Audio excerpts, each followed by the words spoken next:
Well, I got another project. My parents lent this to my brother, and he was power washing some friend's house, and then now he handed it back to me to go use, but it's no longer functioning. So I already kind of have looked at it a little bit, but I should not be able to pull it with essentially 2 fingers. So I think there's absolutely no compression on it. So first thing I'm going to do is kind of just go and shut this fuel off. Sorry, it was off already. I'm gonna go and take apart the valve cover and see how the valves look. And I figured I'd bring you along while I'm going through. So we're gonna try to do this quicker than my other videos, just because I don't have a lot of time today to mess with this. Well, this thing's not coming off as easy as I thought it would.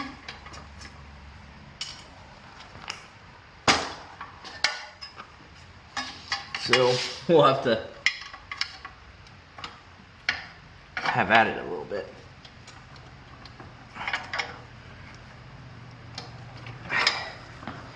Man, they really glued that on there.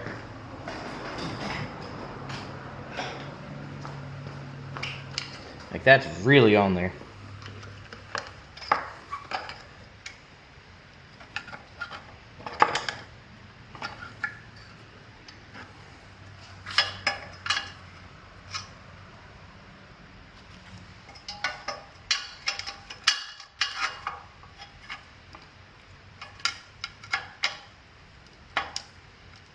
Yeah, you can see I'm bending the case or the cover,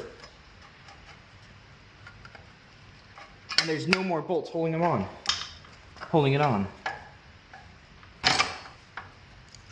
There we go. Jeez. Well,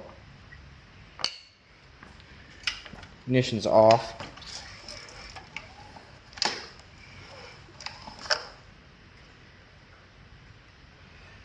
So the belt has a timing belt here, and it looks good. And both valves function. That one's got play. That one's got play. Oh, that might be why. It's not supposed to be that loose. I bet we lost a seat. So give me a second and I'm going to get a couple tools and we'll start tearing this down even further.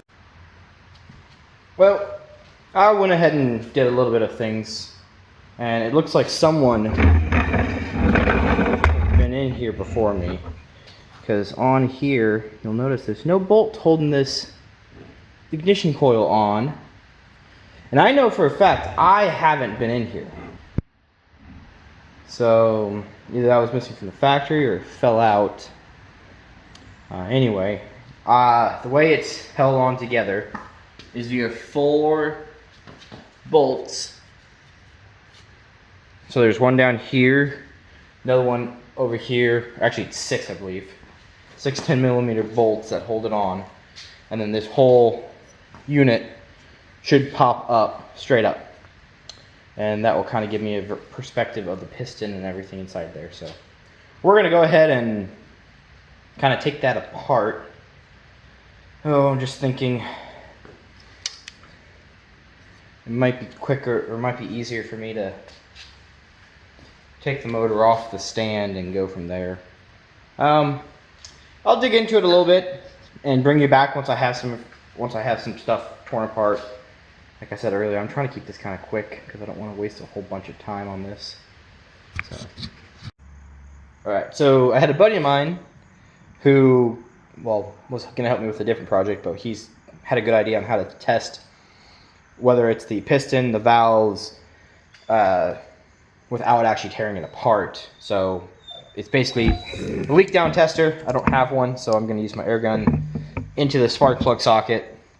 Then we're going to take a listen to hear it at the exhaust intake or the breather on the crankcase. So we're gonna check this out and see what's wrong, and then probably call it good for this video because, well, my brother has to replace this in order for me to have a good one again. So.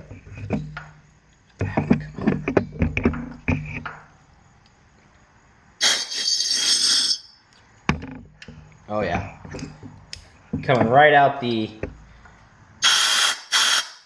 exhaust.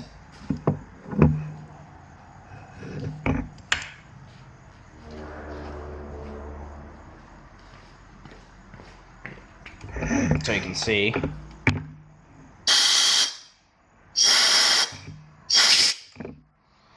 Yep, so that's all for right now.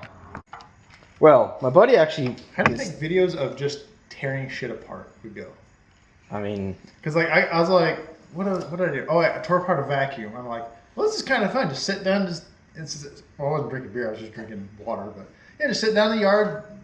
Tear it apart. Drinking soda or whatever, and just literally just tear it to complete pieces. There are guys on YouTube that do that. I tried to do it with a washing machine, but part of it was frozen. I couldn't get it apart.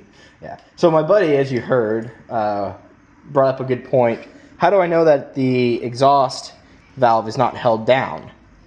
Well, this is the cam for the valve, and it's loose, and you'll still... Oh, I gotta get better seal.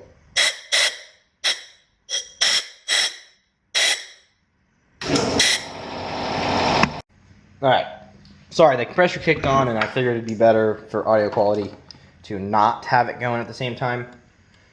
So, you can see that's with this valve completely closed, this one closed. So, this valve, probably what happened was it kissed the piston and bent it, or the actual seat that the valve seats against in the head dislodged due to overheating and came loose and now isn't fully seated again. So that's probably what happened. And well, I'm not tearing it apart any more than this because I don't want to have to fix this again or do anything else to it. So I'm gonna call it quits for today and get on to another project. So thanks for joining, and just feel free to subscribe and like and comment on it. I enjoy the critiques and the information, and if I can get better at something, I would love to learn more. So, thank you.